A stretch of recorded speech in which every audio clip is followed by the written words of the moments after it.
On va voir dans cette vidéo absolument tout ce qu'il faut savoir avant de regarder le film Black Clover, l'épée de l'Empereur Mage. Avant de commencer, je compte sur vous pour ne pas oublier de liker cette vidéo si je vous apprends quelque chose aujourd'hui, sans bien sûr oublier de vous abonner. Considéré par la communauté comme l'un des projets les plus attendus, il était à la base prévu sous la forme d'une saison. Il faut savoir qu'il est confirmé depuis un long moment, le 6 octobre 2022 pour être précis. On sait aussi que le film sera diffusé à la fois dans les cinémas japonais, mais aussi sur Netflix, et ce, le même jour. Cela veut donc dire que tout le monde aura accès au film, du moins ceux ayant un abonnement Netflix. Ça veut aussi dire qu'il y aura aucun retard entre la France et le Japon, ce qui enlève l'inquiétude du spoil, et on peut donc parler de simulcast. D'ailleurs, pour ceux qui préfèrent la VF à la VO, sachez qu'il se peut que Netflix propose dès le premier jour le film avec une version doublée en français. Par contre, à ce propos, rien d'officiel, je me base simplement sur les habitudes de Netflix avec d'autres films d'animation. Pour ce tout premier film de la série, la hype ne s'arrête pas. Depuis son officialisation, plusieurs trailers ont déjà été dévoilés, sans parler des affiches et de la découverte petit à petit des personnages présents dans le film. Pour ce film d'une durée d'1h50, c'est Hayataka Tanemura qui reprendra son rôle de réalisateur après bien sûr avoir dirigé la série chez les studios Pierrot. Maintenant pour ce qui concerne le synopsis.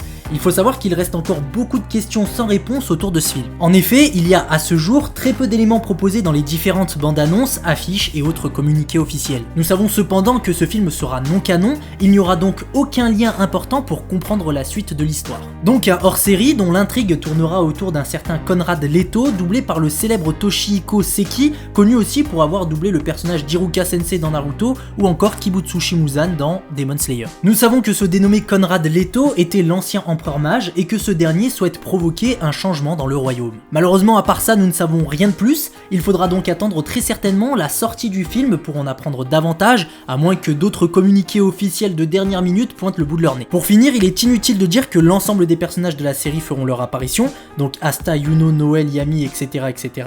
Mais nous avons aussi appris très récemment que plusieurs nouveaux personnages comme Edward Avalanche, 20e roi sorcier doublé par Ocho Otsuka, connu aussi pour avoir doublé Jiraiya dans Naruto ou encore Urokodaki dans Kimetsu no Yaiba, sera donc introduit. Dans le film, il y aura aussi la présence de Princia Funny, 11e roi sorcier, doublé par Miyuki Sawashiro, connu aussi pour avoir doublé Kurapika dans Hunter x Hunter, ou récemment la sœur de la 6e lune supérieure dans Kimetsu no Yaiba. Si je vous ai appris quelque chose aujourd'hui, je compte sur vous pour liker cette vidéo et vous abonner si c'est pas déjà fait, merci d'avance pour ceux qui le feront. Sur ce, je vous dis à très bientôt pour une prochaine vidéo, prenez soin de vous, allez, ciao les potes!